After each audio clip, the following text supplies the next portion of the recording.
But welcome to the LSE, and thank you for giving up an evening on when there was almost some sunshine in London to come and join us. My name is Alexander Evans. I'm a professor in practice and associate dean here at the LSE School of Public Policy, and I'm delighted to welcome Jason Burke, who's joining us this evening. This is a hybrid event, so we are online as well as in person, and this will be recorded and uploaded, technology willing, to the LSE's YouTube channel. Let me just sort of set out what we're going to do. A little bit of the usual admin. I know that we are distressed to be disconnected from our phones for anything more than about 2 minutes. But if you could put your phones to silent, and at least only glance at them through the side of an eye for the next hour and a half, that would be much appreciated. As usual, there will be a chance for questions. And maybe even short speeches disguised as questions once we've finished our conversation. Long speeches will be interrupted.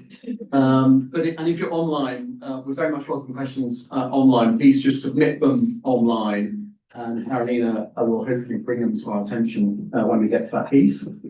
Obviously, the subject tonight is about the Revolutionists, the story of the extremists who hijacked the 1970s. Here is the book as well, and it's available also outside the room. The Gilded Acorn are selling copies of the book outside the room. And Jason, you might be willing to even score your name, give away your bank details, all that kind of thing afterwards as well. Terrific. Well, look, I won't introduce the piece. I'm going to ask Jason to talk a bit about that in a moment. But let me just first of all give a bit of a sense of who we have in the room in terms of Jason. Jason, we were just reflecting, I think we first met in the late 1990s when I was working on Kashmir. We then reconnected in Afghanistan just after 9/11 when I was working for the UN, and Jason was there as a journalist. Jason is one of the preeminent journalists on international security, I would argue, in the world. He is a deep expert on Al-Qaeda and international terrorism. And look, journalists, just like bureaucrats, just like academics, come in many shapes and sizes and of variable quality. But I think one of the striking things for me is your book on Al-Qaeda, the original book that you wrote, was the first really credible book on Al-Qaeda to come out that was evidence-based, profoundly anchored in reportage and engagement in different countries and with different groups. And that's been true, I think, Jason, of not just your journalism, but also your books since, thinking about 9/11 wars as well. And so on. But look, over to you. Do you want to perhaps tell us a little bit, what is this book about? And were you just in it for the music from the 1970s? What's the story here?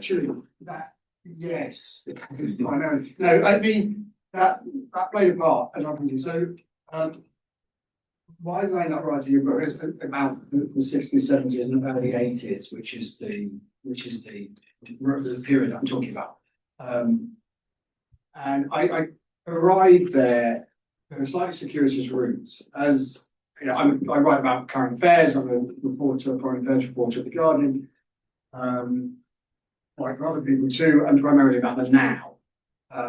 In the middle of the 20-teens, at the height of the period when we had ISIS exploding things in France and Belgium and here as well, I was asked to write a book about ISIS. I didn't actually have a book to write about ISIS. It's the only time I've been commissioned to write a book that I hadn't visualized and wanted to write.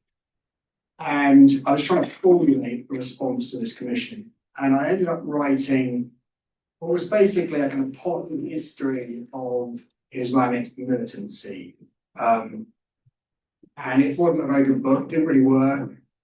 So I about 50,000 words in, I junked it and wrote something else, which also arguably wasn't a very good book and didn't work. That's another issue. What that exercise had done was take me back a couple of decades. I'd written about the OOs in a book that was published in 2011, the 9/11 wars that Alexander just spoke about, and then I'd written about the 90s in a book about Al-Qaeda. The first book I did Lots of other people have written about the 80s, people like Steve Cole with his excellent Ghost Wars. There was a lot of, particularly after 9/11, there was a lot of writing about the Afghan jihad war.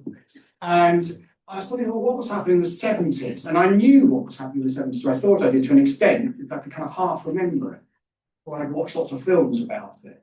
And I started looking at the period, and I found lots of things that interested me. One was that at the beginning of the period, you had, on the whole, major wave of terrorism, the first real wave of international, transnational terrorism that was largely perpetrated by groups that broadly, and there are exceptions and nuances here, but were broadly secular, nationalist, internationalist, left-leaning, seeking to overthrow global capitalism, imperialism, and bring about a revolutionary change. And by that, I mean a wholesale transformation of social, political, economic, cultural relations, and not just in a given society, a given country, but globally.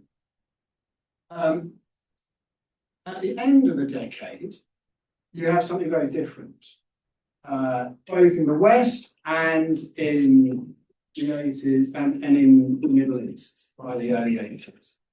In the West, it's evolved into a whole variety of smaller causes, none of which have quite the same vision.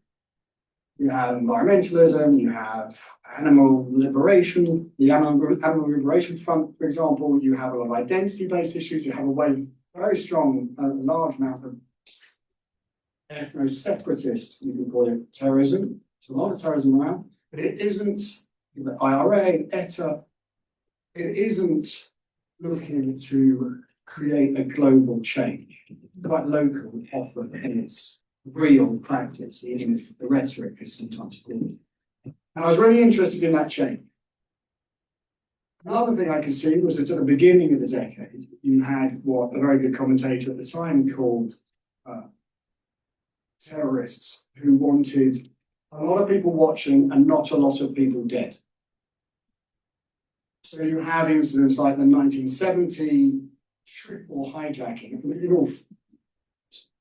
It was done by the Popular Front for the Liberation of Palestine, and 3 planes ended up out of, they actually tried to take 5. 1 was blown up, 1 they didn't succeed, but in the end 3 were flown to a makeshift airstrip on a salt flat outside Zaka in Jordan. About 300 passengers.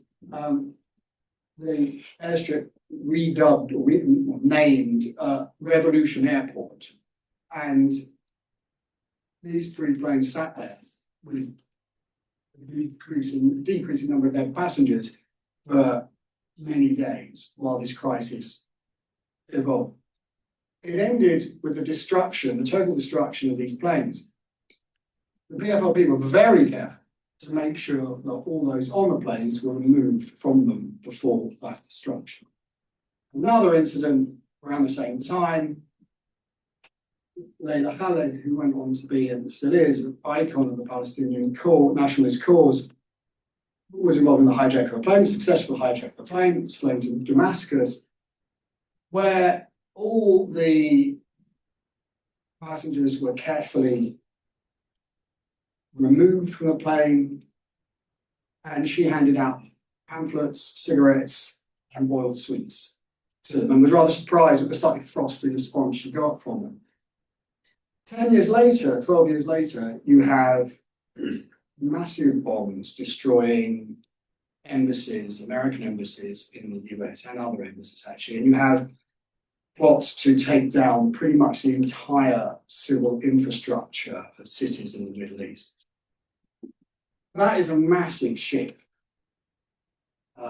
You go from a point where fatalities are rare and press conferences are very common to mass casualty attacks, often suicide attacks, where there are no press conferences, there are no demands being issued as such. Sometimes there's not even a communique, the violence speaks for itself.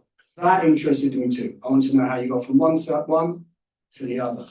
And did it relate to the shifts I was talking about a moment ago?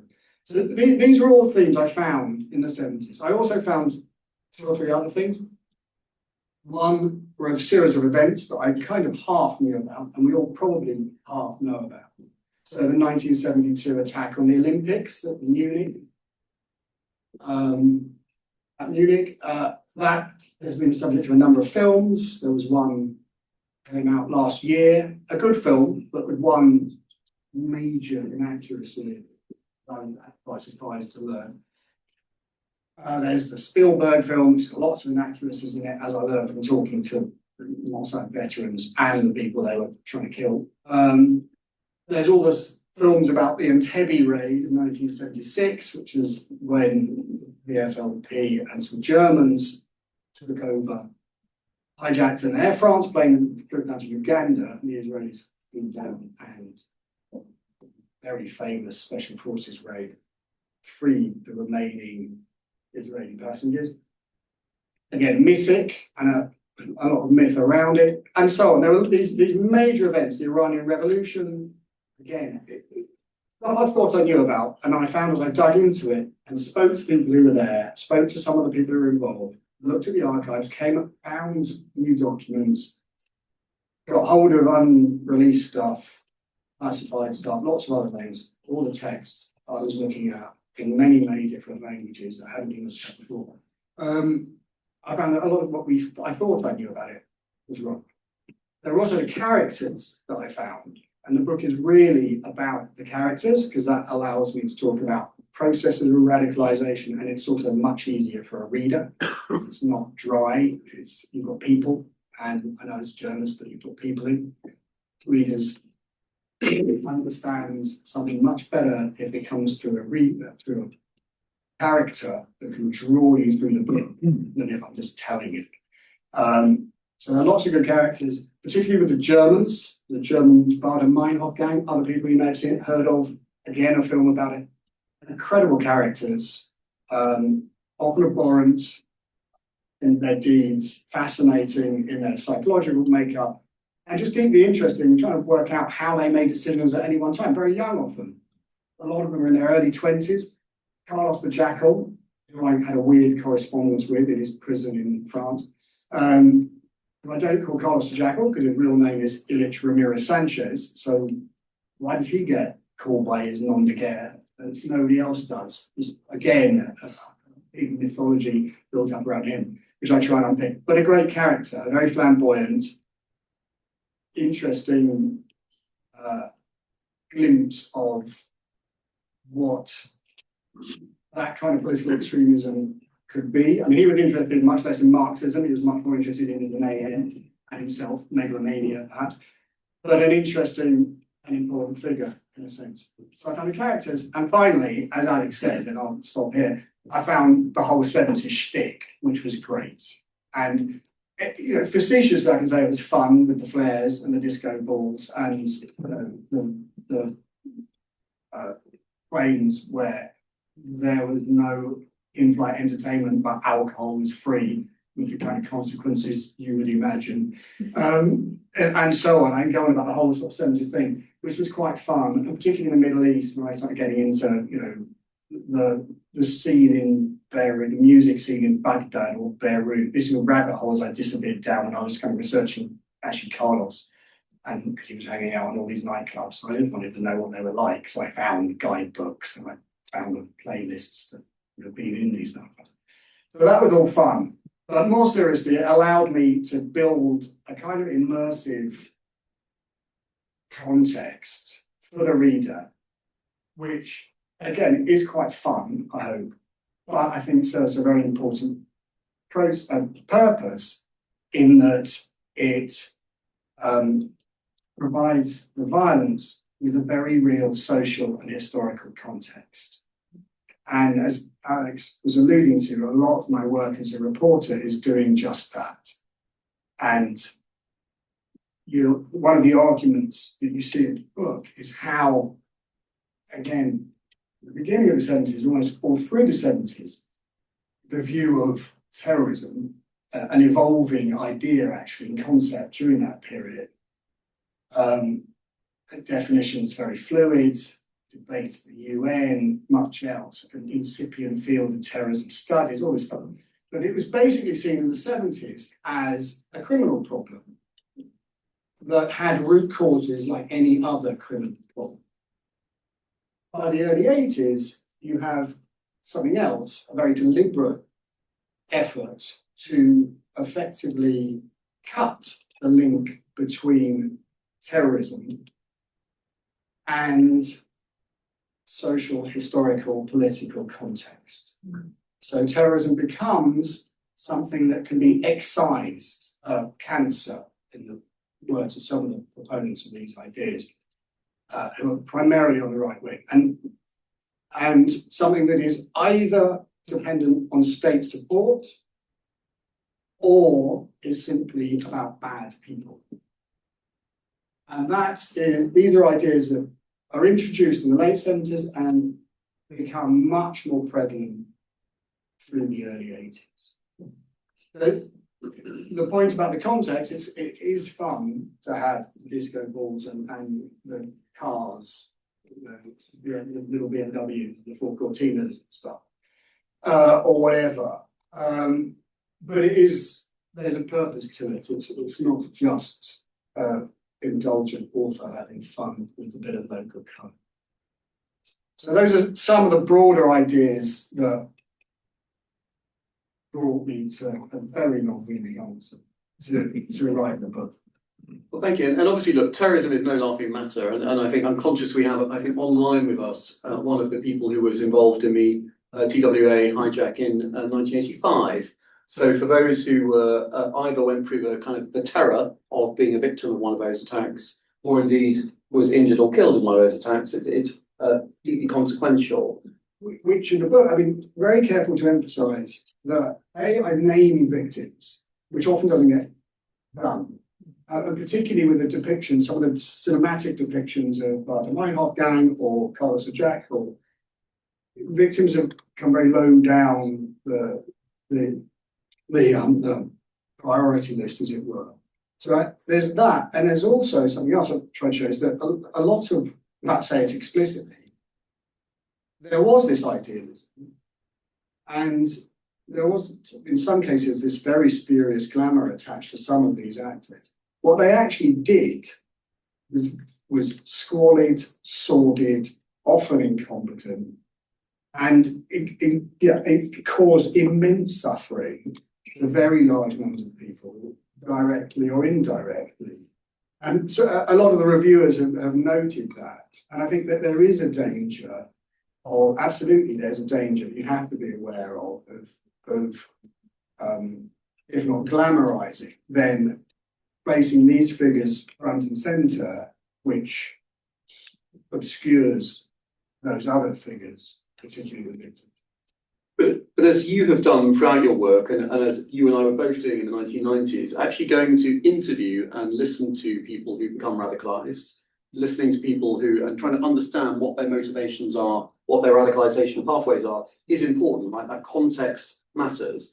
Can you just tell us a little bit about some of the characters? Let's perhaps start with Carlos, sorry, I mean, so, and by the way, LSE Connection, we're not necessarily proud of this. We obviously celebrate all our alumni, except the ones who become international terrorists. But Carlos was a student at the LSE very briefly. But tell us a little bit about him and what in a sense does his story tell us about the milieu, about the people who were being radicalized and engaged in the 1970s? So I'll call him Carlos just because it's short, and Ramirez Sanchez. So my correspondence with Carlos was really revealing. I mean, for those who don't know a great deal about Carlos, he is Venezuelan from a leftist family in Venezuela. His father was a lawyer, moderately prosperous, middle class. His childhood and youth was considerably less exciting than he has often said. He didn't join the Communist Party at the age of 7 or something, as he claimed. But then, nor was he recruited by the KGB as a teenager, which the CIA and the MI6 claimed, didn't claim. So. His parents divorced and he ended up in London, where he was a student briefly at LSE at the end of his teens. And he was basically on the diplomatic circuit with his mum as a kind of going to all these cocktail parties. It just being a fairly well-off, moderately bohemian young man in London, but certainly not involved. This is the end of the 60s, but he was absolutely not involved in, sit-ins and protests and marches to the American embassy or anything like that. He was a member of kind of private clubs in Mayfair and liked cigars and Napoleon brandy and hanging out with expensive female company, not, squats in Notting Hill. It was a very different kind of vibe. But his dad dispatched him to Moscow to go to the Patrice Lumumba University. He spent a year there. The KGB decided they didn't want to recruit him because he was so clearly unreliable. He spent most of his time going in and out of Moscow trying to find whatever nightlife he could and didn't attend any lessons. Any of his lectures, which may or may not be familiar to some in the room, but I mean no condemnation directly. But he did have this he wanted to become a Venezuelan freedom fighter.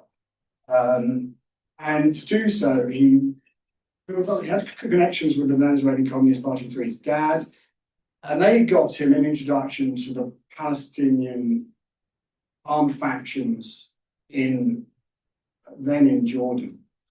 This is 69, 70. And he ended up with the PFLP, Popular Front for the Liberation of Palestine, who were Marxist-Leninists in their ideological orientation and had been formed only a couple of years earlier. And they quite liked him. He went to a training camp, as a lot of these people did, for a couple of weeks. Never saw combat, although he's claimed that he did. But was very plausible and very charming. And kind of convinced some of them that he might be useful at some point in the future. Went back to the UK, and long story short, he ends up in 1973 being called on to fill a gap when PFLP networks in Europe are blown and exposed, and they lose a lot of their experienced people on the continent.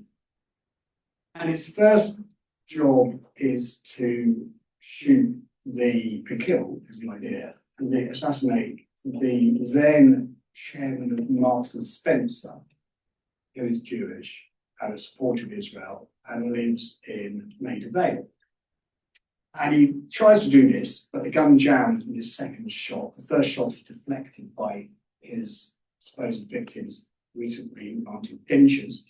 And this is the ignominious start of what is basically an ignominious career. So Carlos then goes on to be with the PFLP for 4 or 5 years. He conducts a series of increasingly high-profile operations. Most go wrong in one way or another, but he always gets away with it. By the end of the 70s, he's been finally kicked out of the PFLP, and he goes freelance and sets up his own organisation called the Organisation of International Revolutionaries. And he basically touts for business, and he gets business from the Assad regime and Gaddafi, who pay him lots of money to conduct a whole series of operations in Western Europe and in the Middle East. He takes up residence behind the Iron Curtain, where he stays until about 84. Then he skedaddles, he has to Damascus. So the thing that's interesting about his career, and it's quite fun, in a horrible way, and that's why it's been pictured there's been lots of films done of him, and his popular culture has been very kind to Carlos. He's on album covers. There's songs about him. There's a number of films. And because he's got this sort of larger-than-life aspect, people forget various things. One is he killed an awful lot of people eventually and caused an awful lot of destruction. He also wasn't very good at what he did in terms of being a terrorist. But that is only important because what he was very, very good at, and this came out of my correspondence with him, was celebrity. And we had this strange exchange of letters. So I kind of sent him quite difficult questions. And he would respond with press cuttings just about him, self-aggrandizing press cuttings. He also provided me with some other stuff that was quite interesting, but details. And after I was trying to work out what was going on here, and then I just realized that was his shit. That's what he did. I mean, his thing was the celebrity. And he was absolutely right to cultivate that. Two reasons. One is it saved his life on a number of occasions. So when he was about to be executed for having screwed up another operation by the PFLP, he came out with his big wad of press cuttings in European, US, and other publications. And they decided not to kill him because it would be a media own goal. Later, as I said, he was behind the Iron Curtain.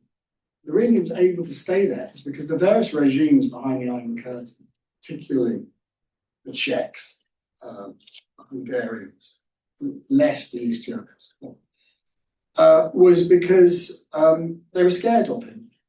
And the reason they were scared of him was because he had this outside reputation. So every time they went and threatened him and said, you've got to leave, Mr. Ramirez Sanchez. You can't stay here. It's causing us all sorts of problems. We're getting heat from the Americans. We're getting heat from Moscow, actually, who are being around, we think, and much else. He could pull out his big press cuttings, or he could just simply say, you know what I'm capable of, just read the newspapers. And they would literally scuttle off and he'd be left alone for another few years.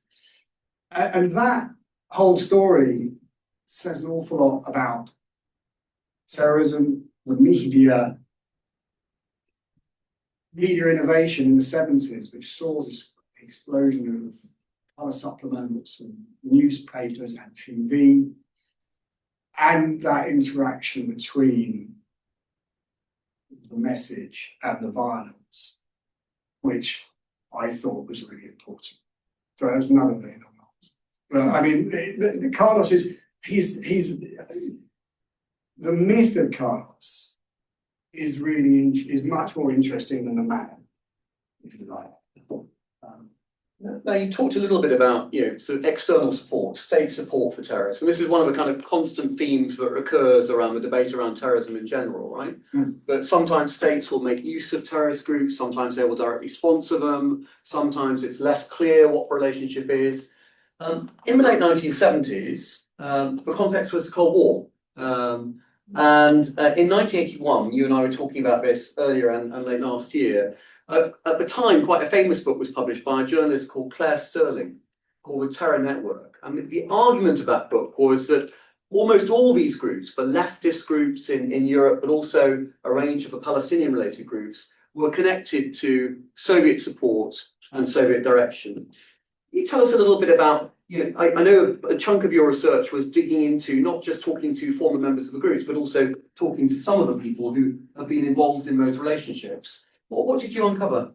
Well, it was really fascinating. I mean, and that whole debate in the early 80s is really interesting because you've got very high-ranking political officials in the US, Alexander Haig, Secretary of State, others around him, and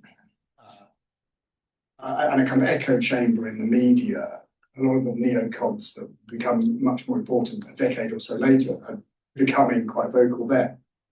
And they are basically pushing the thesis of Claire Sterling's The Terror Network, which is that everything around the world is being run by the KGB and we're all blind if we can't see it.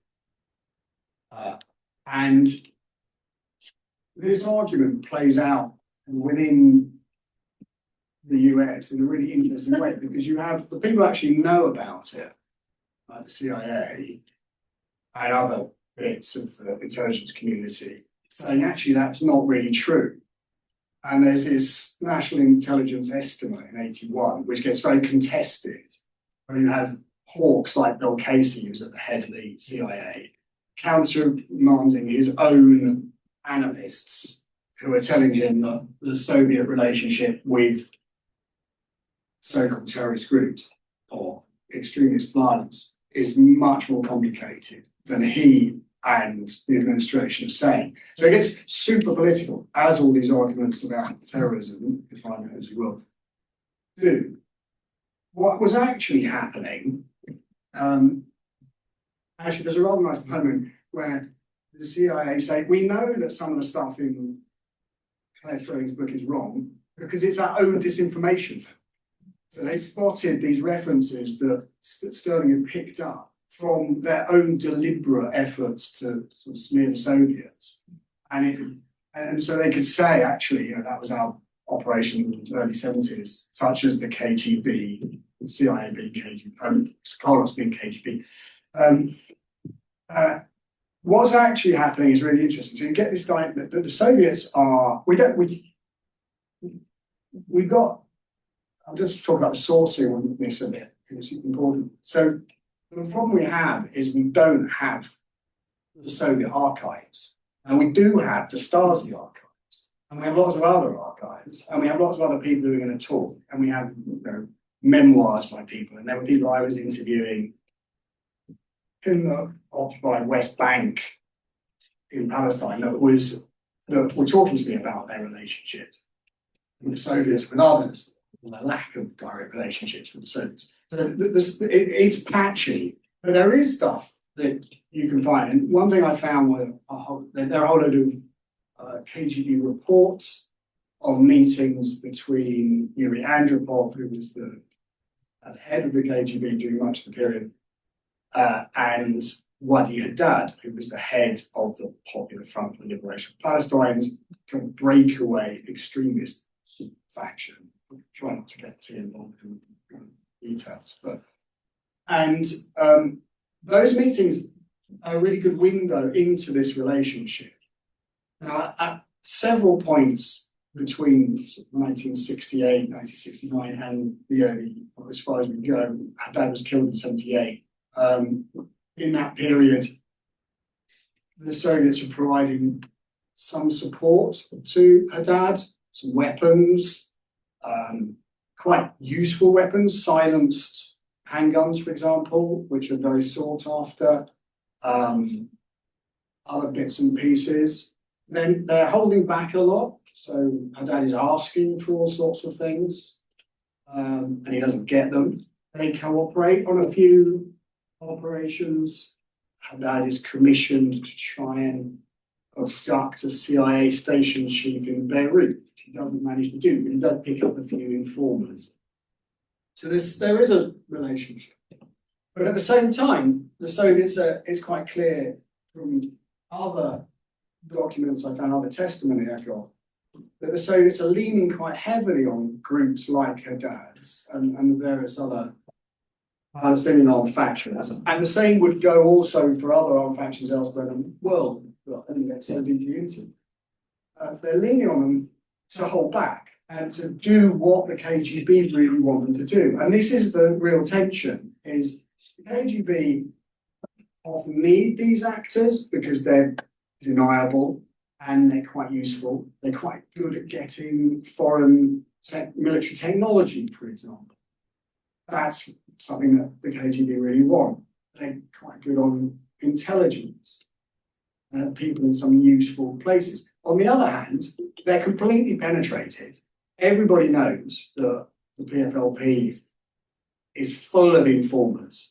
To everybody. I mean, the Jordanians have got informers in there, the Israelis have got informers in there, CIA don't, but lots of other regional powers will do. And in fact, the KGB themselves have people.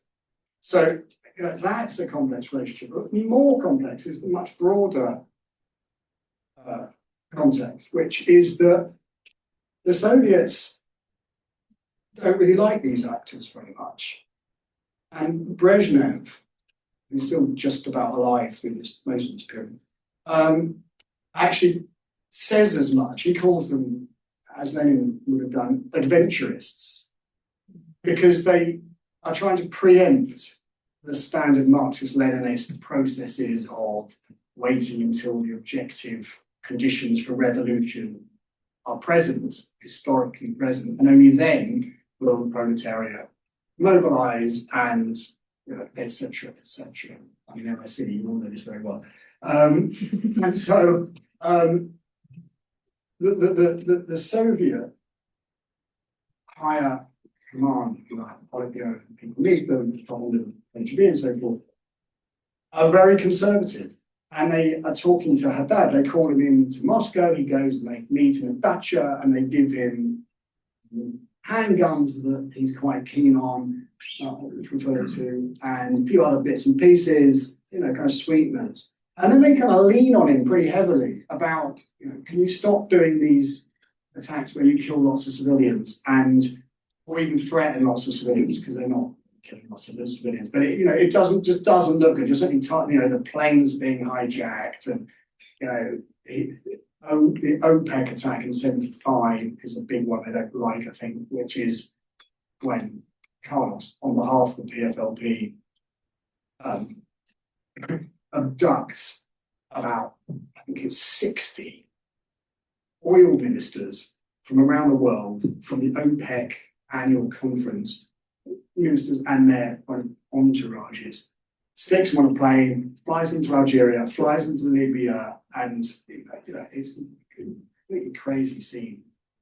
And the Soviets really don't like this because they can't control it. So they're leaning on Haddad to, could he go easy on the civilians? And he pushes back. And he actually says to them, that's very interesting what you're saying about avoiding civilian casualties and civilian destructions. You know what? As I'm in Moscow, you must have some great footage of your successful battle for Berlin in '45. Could you show me it? Making a very clear point about civilian casualties in the greater cause as he saw it. So what Sterling and the right in American, largely, some British officials and their various mouthpieces are pushing is, in essence, wrong. The KGB are not controlling all these, or commissioning all these attacks around the world. And actually, the CIA kind of nail it in a rather good bit of analysis that I dug up, where they say Soviets are pragmatic, they have a relationship with a lot of these groups, they fund and support wider liberation struggles across the developing world.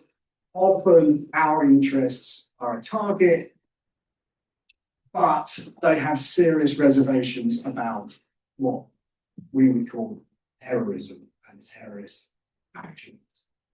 And that's pretty much it.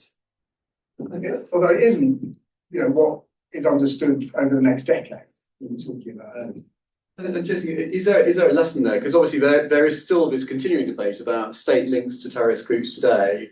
And sometimes what you end up with is a bit of a sort of binary approach to it. Either it's all about state direction and state policy, or it's all about, sorry, I'm going to point to you, only because you're LSE, or it's all about the actors and their agency as well. Is the truth somewhere here, somewhere in the middle, right? That you've got the connective tissue, you've got some elements of support, but part of what we need to reintroduce is that sense of agency and the choices that individuals and networks of people are making, be it in the 1970s or indeed be it in the 2020s. Yeah, I think that's putting it really, really nicely.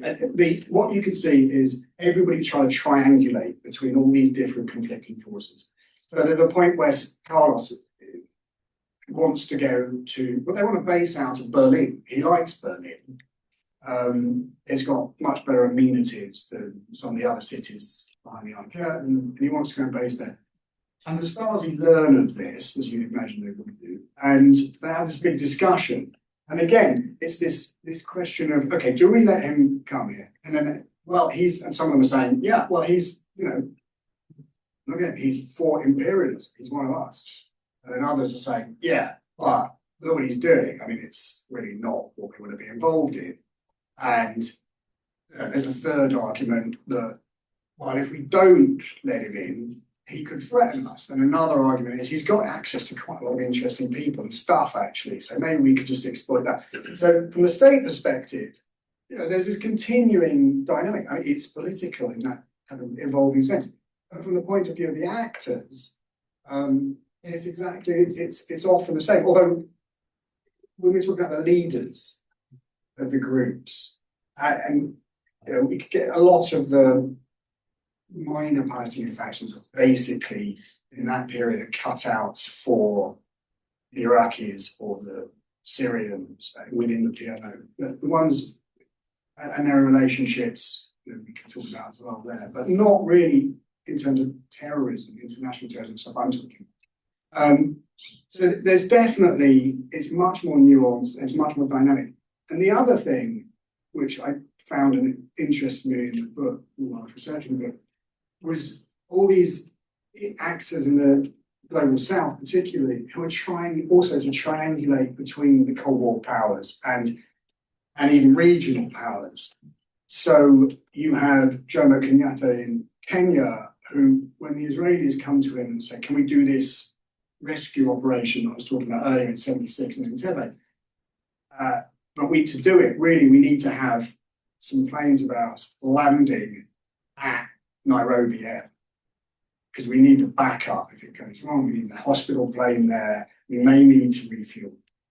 So Kenyatta is caught between the vast majority of sub-Saharan African nations, which are strongly anti-Western, and his own desires to realign or to balance where Kenya is, and his own and his security establishment's own quite strong connections, existing connections, with the West, or the British, and with the Israelis to an extent. And he doesn't like Idi Amin at all. So he's balancing this, and he says, okay, listen, security official rings in top security officials, the Israelis want to do this. He says, here's the president, he says, this has not taken, conversation's not taken place. I don't know, I don't want to know anything about it. If the Israelis want to come, I'll leave that entirely to you. I don't want to know about this conversation. I don't want anyone else to know about this conversation. And basically puts the phone down. And the message is quite clear. They come just overnight, they're gone in the morning, nobody knows anything about it. Stick them at some end of the airport, and that's what happens. But without that, the Israelis could never have pulled off this effective, audacious special forces operation, which kind of moves things forward in counter-terrorism, turn paradigmatically forward.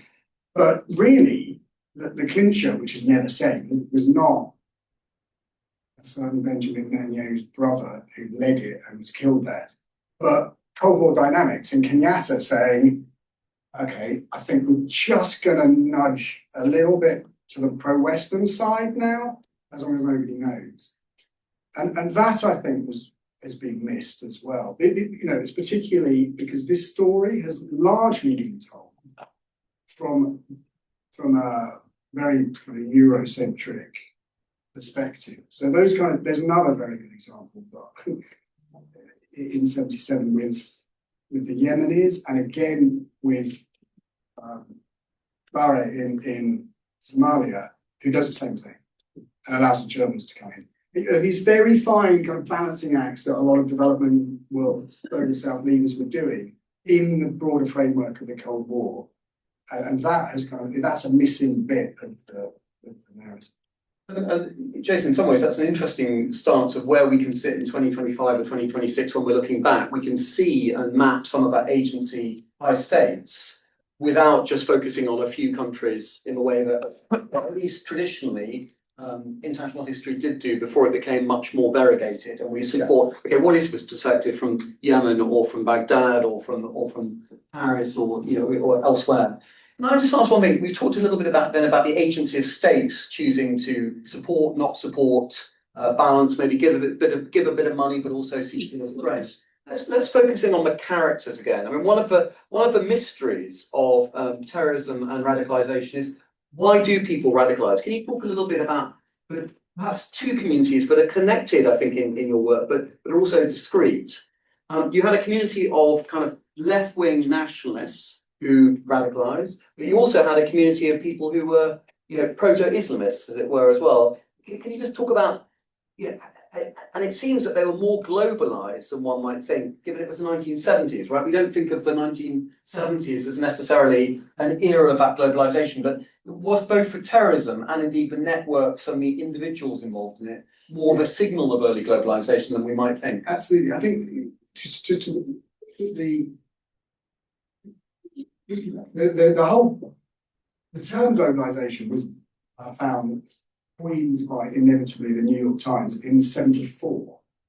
And that was a reference I found. And it's really key to understand what's going on. I mean, one thing is, a lot of the hijackings, or the targeting of aviation, which is a constant through the period, is only possible because of this massive expansion of just the physical infrastructure of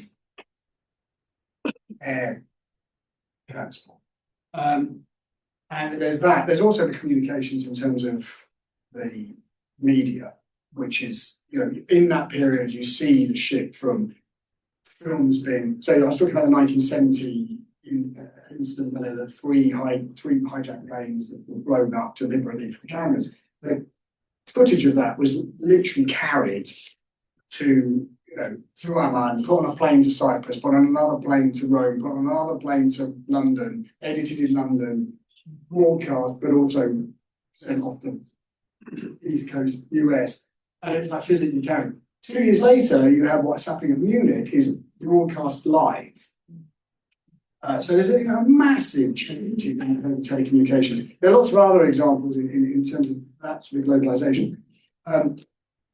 What's really interesting with the Islamists, for example, later on, is that you have the new resurgent, much more politicized Islamism that emerges towards the end of the decade is both global in terms of its organization and its view. So, for example, in '79, there is the attack that you were referencing to an extent on the siege of the Grand Mosque in Mecca by Juhayman al-Taiba and a group of quite odd, cultic, messianic proto-Salafists, which they then hold it for 10 days against Saudi security forces. And it's an astonishing moment. But one of the things, it goes around the world, and one of the things that goes around the world is the idea that actually this isn't a bunch of couple of hundred weird recruits to this very strange semi-cult in Saudi, but it's actually, they're all American cutouts. It's an American black op. And as this goes around the world, it provokes demonstrations in Pakistan, in Indonesia, all over the place, all over the Middle East. And there's this some sort of global upsurge, and it takes American policymakers completely by surprise. They're like, what's going on? But it's a really good example of how the propaganda is spread globally, its extent is global, and its the understanding behind it is global. And that's in a sense, I said I was writing the prequel of what comes later, in a sense. And that is exactly where you start to see the lines emerging of what would build over the next decades. In a way that, so you also get the first references to a global war on terror. For example, George Shultz in that 1983, the then US Defense Secretary. And so by the end of the book, we're in 83, 84, 85, and in a sense, it is kind of recognizable in a way that it wasn't, to me anyway, when I was looking at the stuff in the late 60s. And can I also, we will open up for questions in a minute, but can I just ask a question about the camps? Right? Because in a sense, we talked about the nightclubs of West London and Beirut and the music tracks. We talked about the less salubrious confines of trying nightlife in Moscow in the early 1970s. But one of the ingredients here was you had a range of international fighters, international terrorists who assemble in camps in the Middle East and train together, right? And you've got sort of Germans on the one side, and you've got kind of, Palestinians on the other side. Can you just talk us a little bit about what was the dynamics and how important was it that you had these the connections that people built, but also the differences that were exposed in those spaces? That's, I mean, it's funny, everybody has seized on this particular incident, which is 1970 in June and July 1970, which is kind of, almost there's not a review that hasn't mentioned it. So this particular moment is like 1969, 1970, when there is a sudden coincidence of interests, or at least perceived interests, between Western leftist radicals who are at the kind of height of their peak of their extent of mobilization, noisiness, and the Palestinian armed nationalist factions then based in Jordan, primarily. And again, partly as well globalization, and also because Vietnam is a hell of a lot further away, and much more North Vietnam is particularly difficult to go and volunteer for. You get a flow of Western, young Western mobilized leftist activists, usually volunteers, who go to sometimes Lebanon, but more often to Jordan in this period, later as early. And they go, some just to show solidarity, some just to learn, some are interested maybe in working with their Arabic or just hanging out. For some, actually, it's the beginning of the hippie travel. They go from there, they go on across Iran, Afghanistan, and to India. Others are much more dedicated and are much greater ambitions. One of the groups that turns up, I mean, there are all sorts of groups that turn up. They have British Maoists and kind of Indian, Marxist-Leninists and kind of students from Nicaragua. And as I say, some are coming to very definitely to get training. Others are just having an experience. And really, they spend most of their time in clinics or in refugee camps, particularly trying to help, and that sort of thing. Some come for other reasons, and one of the groups that comes for other reasons are the Germans you were talking about, who the Red Army faction, as it's just being called, and that is people like Raj Bader, Ulrike Meinhof, Gudrun Ensslin, and the three prime movers, fascinating characters. Of all the people in the book, the people I really wanted to devote an entire book to, they were really amazing, particularly people like Ulrike Meinhof, who's this highly articulate, fiercely intelligent left-wing journalist in the late 60s, who literally in a split second decides she's going to go clandestine and go underground and become part of the armed resistance and fight the German state. And they turn up in a Fatah refugee camp, Fatah training camp, because they need to get out of West Germany because they've just busted Andreas Baader out of prison violently. And so they all turn up in this training camp. And it is not an unmitigated success. There's a massive cultural gap. And they find that, yes, they all like Che Guevara, and yes, they're all committed to the global revolution and fighting imperialism and capitalism and its agents around the world. But they literally don't share a language. And they're lucky in that they find someone who's actually much more significant than they know, and plays quite a big role later in the book, but a commander who can translate for them. And the cultural clash between Fatah, it's actually quite a conservative group, and these German leftists who turned up in 1970 is massive. And so they're having these huge rows. The Germans want to sleep together, literally and figuratively. The women famously want to bed sunbathe topless, which is unusual in Lebanon and Jordan in 1970, again, to say the least.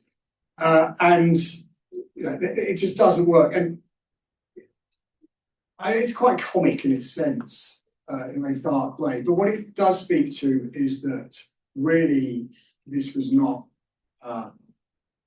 an alliance that was anything other than conjunctural. It's a function of that time, those circumstances, and really interests on both sides, ideas on both sides were really not aligned.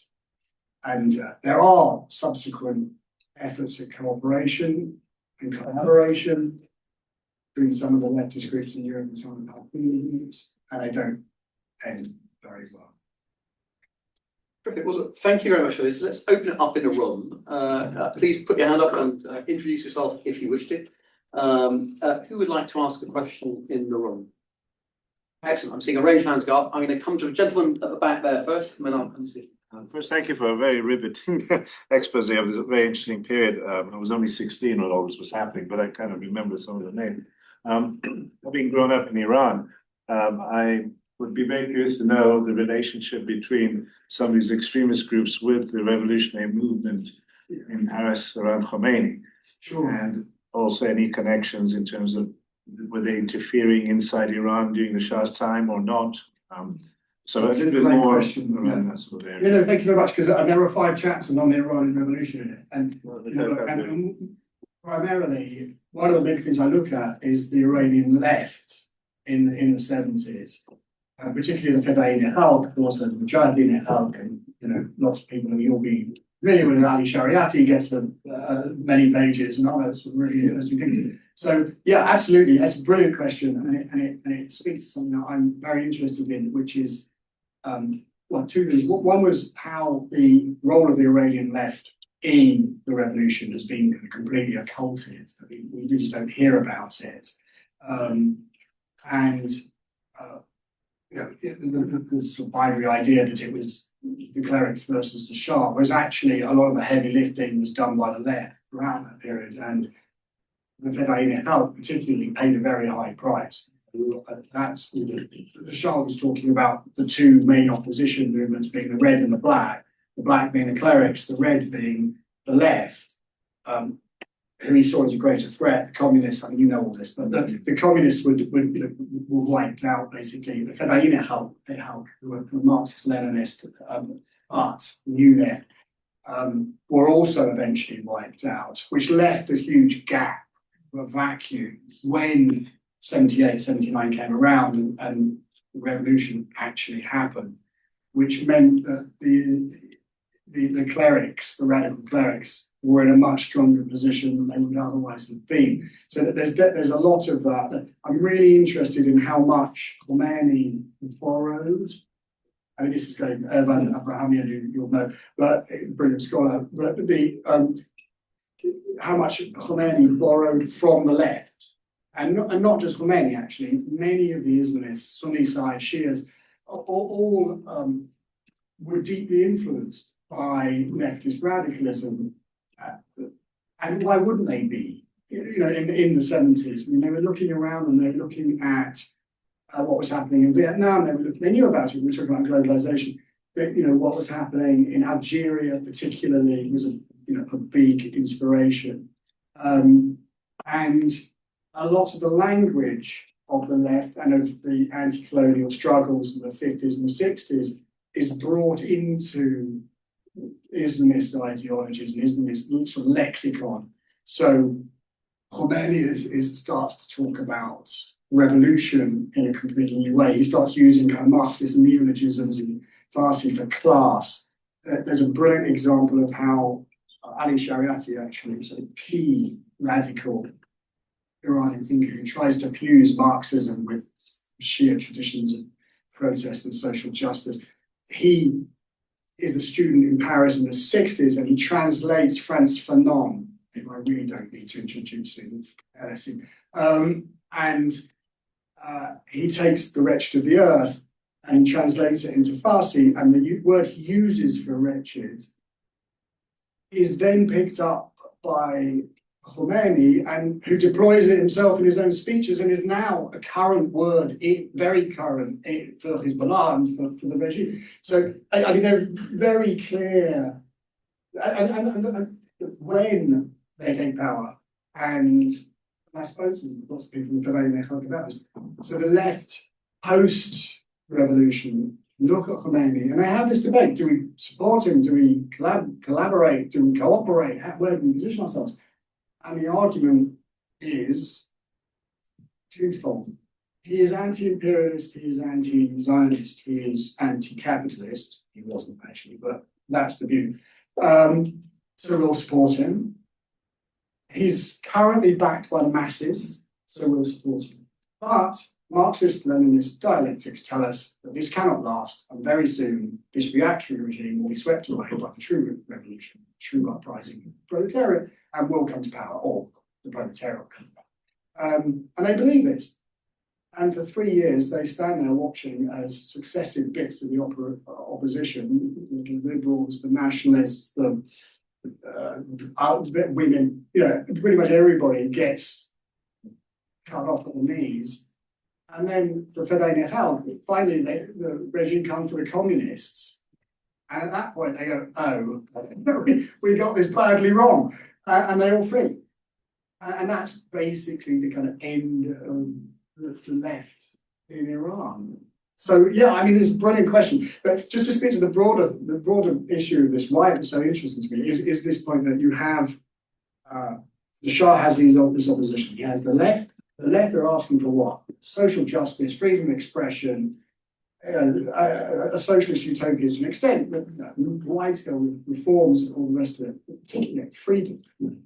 And they attract a lot of young people, particularly educated, as a result.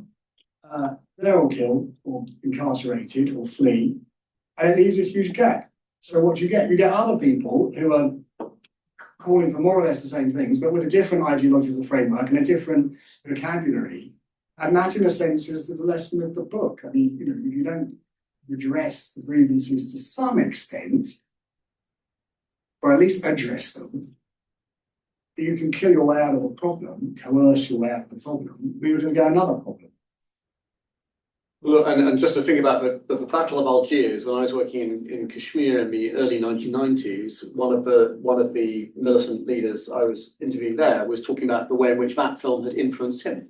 Right? So it's quite interesting. And this is an Islamist leader in 1993. So very different. Let's come to Samuel there next. Sorry, just there, if that's okay. Oh my God, everybody talks about the Pontycula. I mean, the 1967 Battle for Algiers is a kind of set cinematic viewing for almost, they're showing it in the camps, in the training camps. If you haven't watched it, watch it. It's also a really good film. Thanks, Jason. My name's Sam. I work for Woodson Park, and thank you for the book, which is wonderful. I joined the UK Foreign Office in April 2002, and inevitably sort of got dragged into a sort of global war on terror kind of wormhole for a chunk of my career. And I read your book on Al Qaeda almost literally like on the plane to Baghdad. All right. And I was a part of a generation of people who were doing that. It's fair to say we were not terrorism experts, but we were trying to work it out as we went.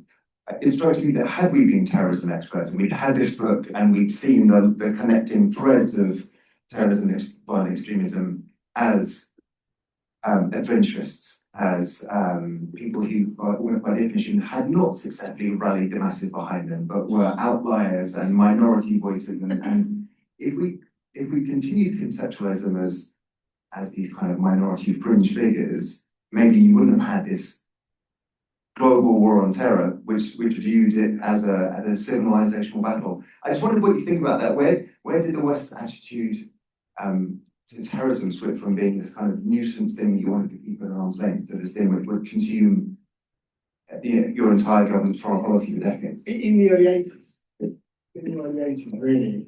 And, I think it's not, terrorism is a function, is a symptom of any, or the form of terrorism you get represents the social context and historical context. So is the form of counterterrorism. They're both highly political. They're both about messaging. They're both about, one is sending a message to a population very often saying, it's okay, we got this, we're the government, we're still legitimate. And the violence is often aimed at saying, you're not legitimate, and we got this. So there's this kind of battle of messaging. But generally, it's very much of the context. So early 80s, you get a massive rightward shift across much of the Western world. And that kind of 70s approach, which is very much look for the root causes and so forth. So on the left and the right, importantly. So the left, there's a big debate, for example, about why are there so many women involved in violence. It was quite a 70s debate anyway, but because somebody worked out that sort of 55% of German convicted violent extremist actors were female. So there's a big sort of thing. And obviously all the tropes come out about, femme fatales and Bonnie and Clydes and stuff. But there was a sort of genuine interest in it. And the arguments that were advanced were, okay, is it because of poverty or education levels or, parental repression, patriarchy, which really wasn't spoken about in the same way then. But, or from the right, it was, oh no, this is all to do with, contraception, that now women are in the home. And, they're ridiculous, but they're still looking for a kind of explanation. So it's still looking for a kind of social cause. And the German state commissioned this insane research project where they try and plot the biographies of hundreds of extremists, trying to look for the thing that it is, the factor, which doesn't obviously exist, but the effort is there. And everything that is done in Western Europe, which is quite successful. It's one of my points. In Western Europe, you have Anna Meinhardt, lots of other people running about in the early 70s. And in the US. By the mid-70s, they're fading fast. By the end of the 70s, they've gone. They've given way to something completely different, which is much less of a threat. And certainly aims at something very different. Why was that?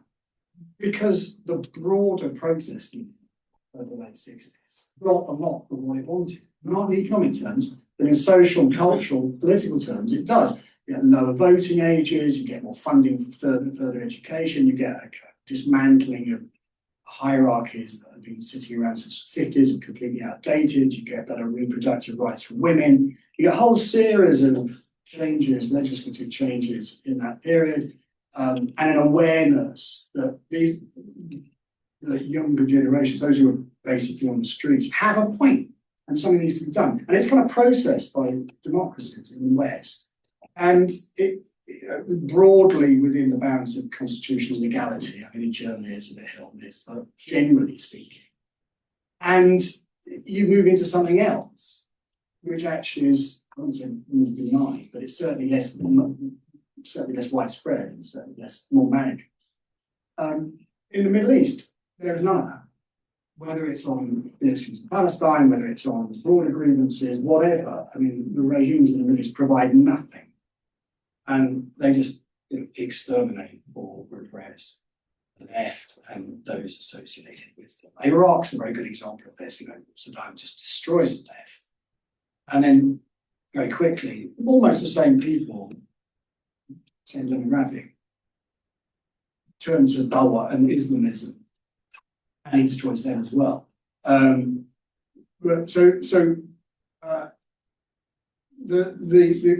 What you get in the early 80s is a kind of repudiation of the 1970s left-wing approach, government approach, which was seen as kind of left-wing. And you get these very explicit statements saying things like anyone who talks about root causes is basically a moral relativist, a fellow traveller and a coward.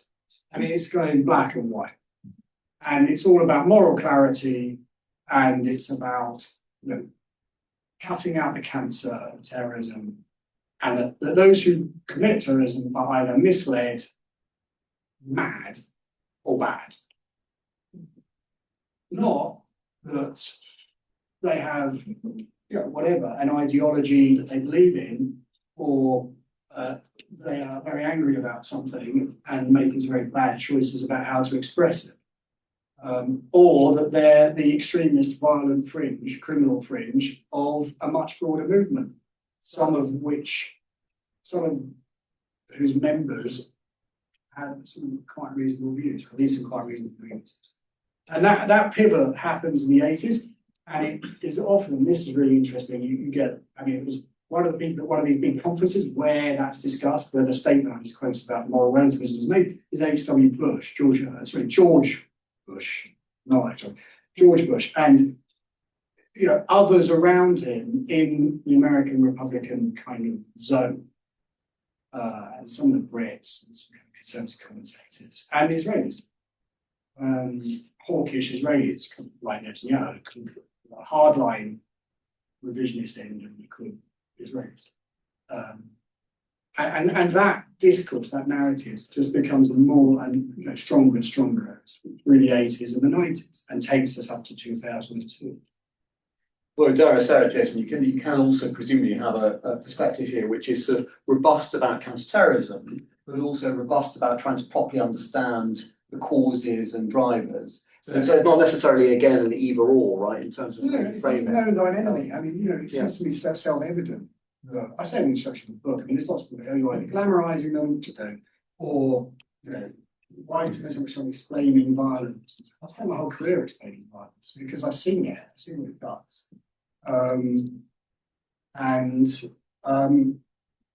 You know, I'm trying to explain it. I mean, and the better you understand it, the better you can fight it. I mean, it's usually self-evident. I agree. Look, should we take a couple of questions at a time? Because I see lots of hands up. So I'm going to come to, let me go to this side of the room first, and then I'll come back over. So should we take these two? Is that right? So short questions, and then we'll come back. Short answer, and we can get around the room. Yeah. Right. So when writing about these topics, how do you approach it without potentially imposing like Western propaganda and languaging about revolution movements?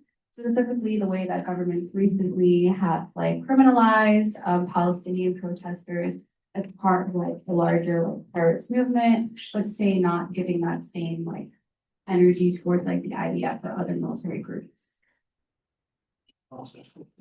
Thank you. Just on Sunni jihadism and its emergence in the late 70s and early 80s, what were the sort of structural factors and demographic trends that drove this phenomenon? And to what extent are these no longer at play? You know, how does the current generation of Islamists differ from their predecessors? Okay, that's a biggie. To finish your first question, yeah, I mean, the vocabulary is just super complicated and contested and all the rest of it. And I deal with it. I've been writing about Israel Palestine for 2.5 years at out. Believe me, I am well aware of the criticisms that some may have, some of the way we express things. As for I do deal with the IDF with the book, but I mean, in the same way I deal with anything else. I try to do it through the process of describing what I think to be historical fact as neutrally as possible. If you want to talk about the exact word terrorist, I never use it, not as a noun. And that is, I mean, for that very reason, that, you know, the IDF will cry terrorist to anybody, anything, and they have done. So did the Americans in the 60s in Vietnam. So did the French in Algeria.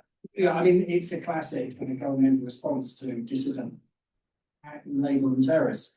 And I don't use terrorists as a noun at any stage. What I do call something that, as an adjective, don't call a terrorist person, but a terrorist act, because there is a very clear technical definition of what terrorism is.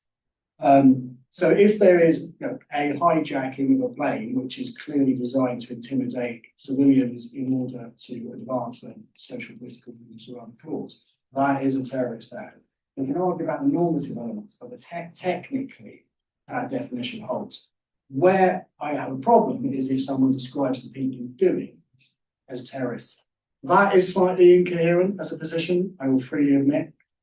I mean, a lot of people start saying, well, but they do a terrorist act, so they're terrorists. Yeah, and someone who doesn't, commit a burglary is a burglar. How much does calling them a burglar tell you about why they're doing it? Not a lot. So I'm absolutely sensitive to those concerns. I don't get it right all the time, but the effort is an honest effort is being made to address exactly that issue. As for the entire root causes of Sunni jihadism in the 70s and what's different now, that is a big question. Where are we now? Yeah, I mean, we're completely different. It's 50 years ago. It's totally different. I end the book, I'll answer this way. I end the book with bin Laden up a mountain in Afghanistan, in Jaji, in age 5.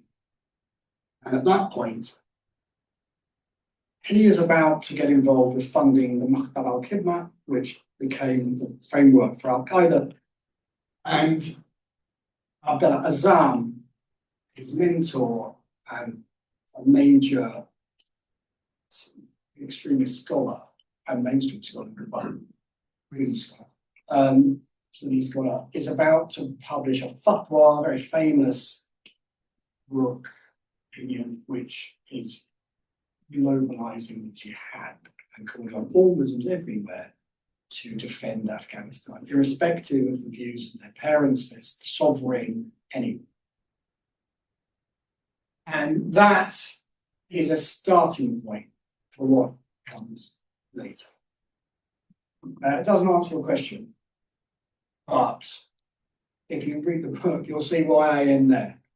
And some of those things will tie together. I mean, I could talk about kind of Saudi funding of propaganda. I could talk about war in Egypt. I could talk about how some regimes actually supported, kind of tacitly helped mainstreamism, and we talk about Muslim Brotherhood. I mean, there's a lot, but that ending isn't important. Is there for a reason. Okay, we'll come to this side of the room. I know we've got somebody in the middle as well, but let's get this side of the room who we've got here. Can I take one here and then one at the back? Is that right? Yeah, perfect. Thanks. Good afternoon. Thank you for a very insightful talk. I was just wondering, why do you think modern Islamic fundamentalism is so much more resilient than the kind of extremism we saw with Carlos the Jackal? And I guess if you could give a bit of insight as to why this kind of terrorism petered out and evolved, or how that happened. I'd be very Let's answer that really quick. Yeah, okay. It's quite simple, actually. So the thing about Carlos, and particularly the group, and also about the group he was working for in that earlier period, the FLP is they had no political constituency, particularly at the end of their operation, 76, 77. They had no political project, they had no political constituency, they had no broad support. Nothing they did resonated more broadly.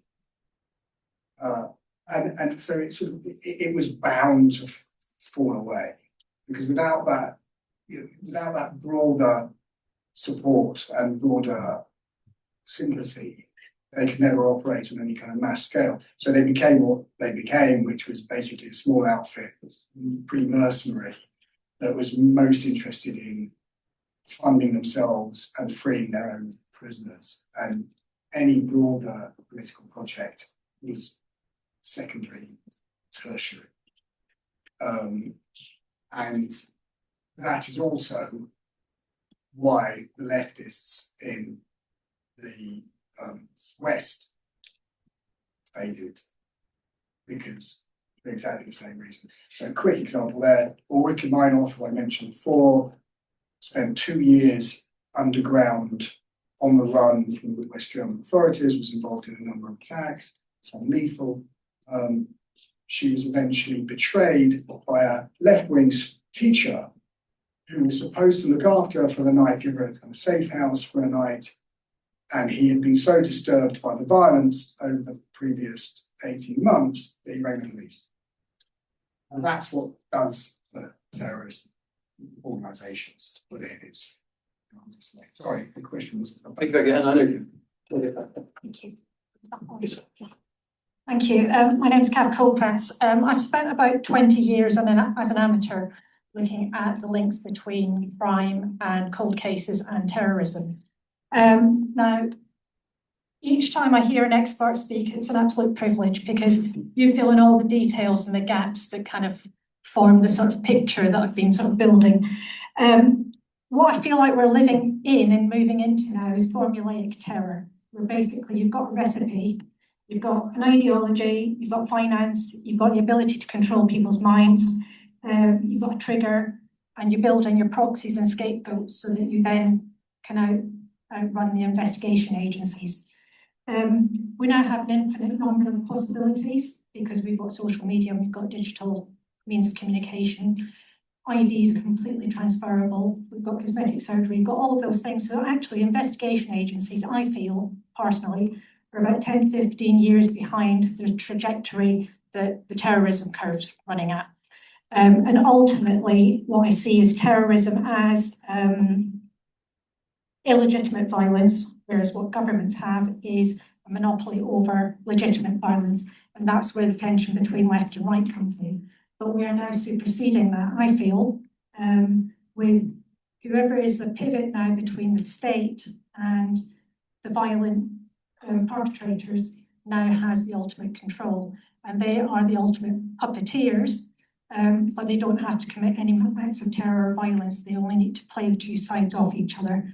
What those two sides are now are irrelevant. They can be two people in the street, or they can be two countries or two nations. Comments, please. Yeah, that's really interesting. I'll just pick one thing out of it, if you don't mind. And that is, you mentioned that the national security services are 10 to 15 years behind.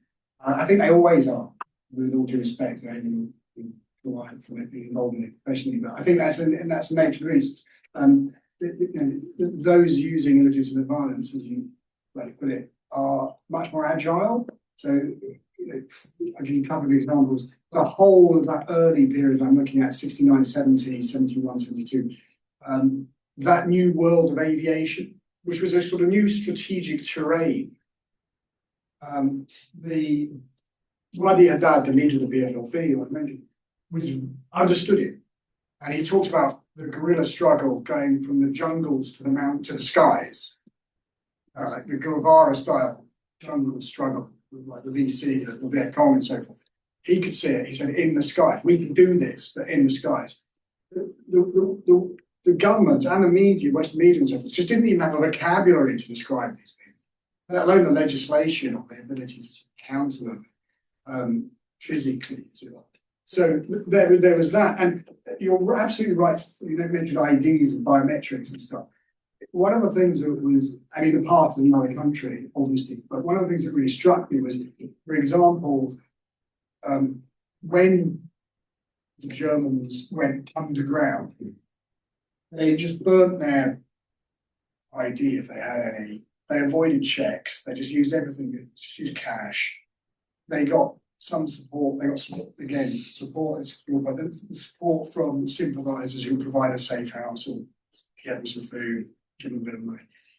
And they could just stay unseen and unheard of. If they didn't do anything stupid, they wouldn't get caught. I mean, Andreas Baader, who was an idiot, as well as being a thoroughly unpleasant man in other aspects, got caught because he was driving a stolen aubergine Porsche Targa the wrong way down a one-way street in Germany in the middle of the night. And if he hadn't done it, he could. So and that just shows how what struck me is how weak states were.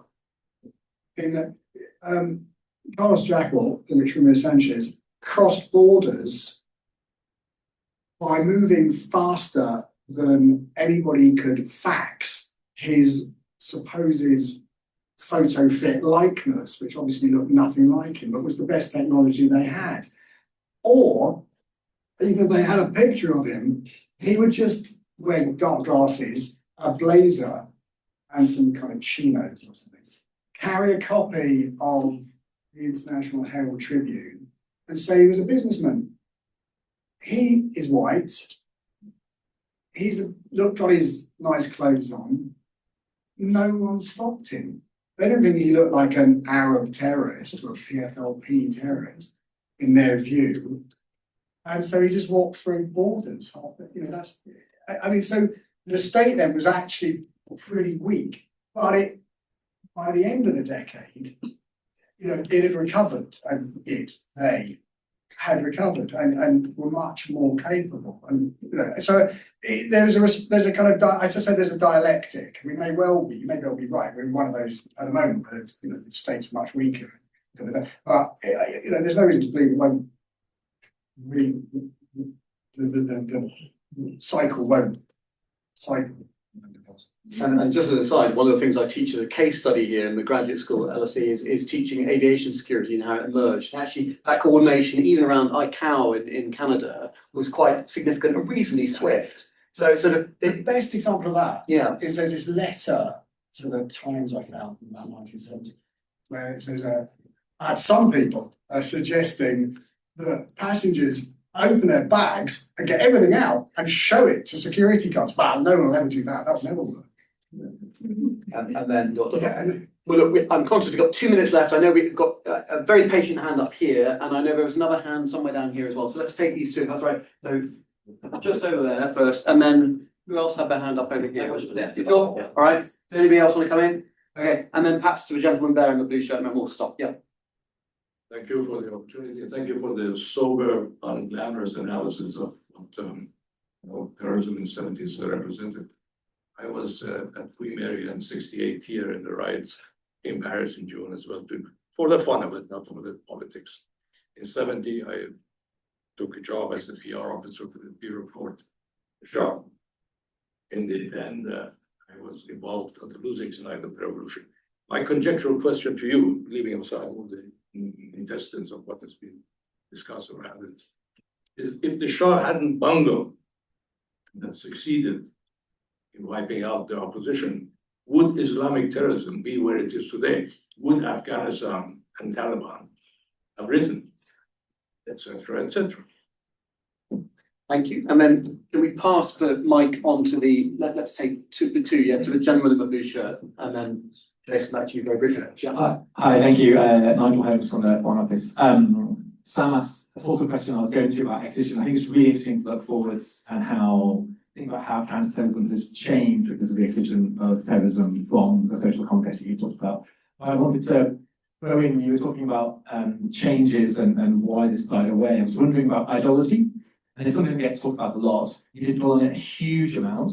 I think some people would argue that the decline of the Soviet Union gave some of the moral force, lost some of the moral force that happened, and there's other Cold War elements.